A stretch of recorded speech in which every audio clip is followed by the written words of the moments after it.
वज़ीर-ए-आज़म के मुआविन ख़ुसूसी डॉक्टर ज़फ़र मिर्ज़ा ने चीन में 4 पाकिस्तानी तलबा में कोरोना वायरस की तस्दीक कर दी है। ये भी वाज़े कर दिया है कि पाकिस्तान में कोरोना वायरस का कोई मरीज़ नहीं, सिर्फ 4 मरीज़ मुश्तबा हैं। चीन समेत दुनिया के 14 ममालिक में 6152 अफराद में मुहलक वायरस की तशख़ीस हो चुकी है। चीन के शहर वुहान में ज़ेरे तालीम 4 पाकिस्तानी तलबा में जानलेवा वायरस कोरोना की तस्दीक। वज़ीर-ए-आज़म के मुआविन ख़ुसूसी डॉक्टर ज़फ़र मिर्ज़ा की इस्लामाबाद में प्रेस कॉन्फ्रेंस। 4 हमारे तालिब इल्म ऐसे हैं चीन में इस वक्त कि जिनके सैंपल्स के जब टेस्ट किए गए हैं, चूँकि उनके अंदर ये अलामत थी, तो उनके अंदर कोरोना वायरस कंफर्म हो गया।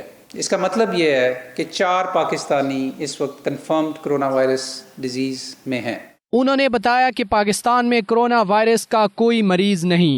पाकिस्तान में इस वक्त एक भी कोरोना वायरस का मरीज़ नहीं है। तकरीबन 4 ऐसे लोग हैं कि जिनके ऊपर शुबा था, लिहाजा उनको हमने अंडर ऑब्जर्वेशन रखा, लेकिन जो शवाहिद हैं और उनकी जो सेहत की सूरत हाल है वो बतदरीज बेहतर हो रही है। डॉक्टर ज़फ़र मिर्ज़ा ने कहा कि कोरोना वायरस की मखसूस अलामात नहीं, लेबॉर्ट्री में जांच पड़ताल के बगैर इस वायरस की तशखीस नहीं की जा सकती। तहकीक के मुताबिक कोरोना वायरस के सिर्फ 3% मरीजों की अमवात होती हैं। ये भी बताया कि दुनिया में 6052 अफराद में कोरोना वायरस की तशखीस हो चुकी है, जिनमें से 90% मरीज चीन में हैं। चीन के अलावा 14 ममालिक में कोरोना वायरस के मरीज सामने आए हैं। कैमरामैन उस्मान अली के साथ हुसैन अहमद, 92 न्यूज़, इस्लामाबाद।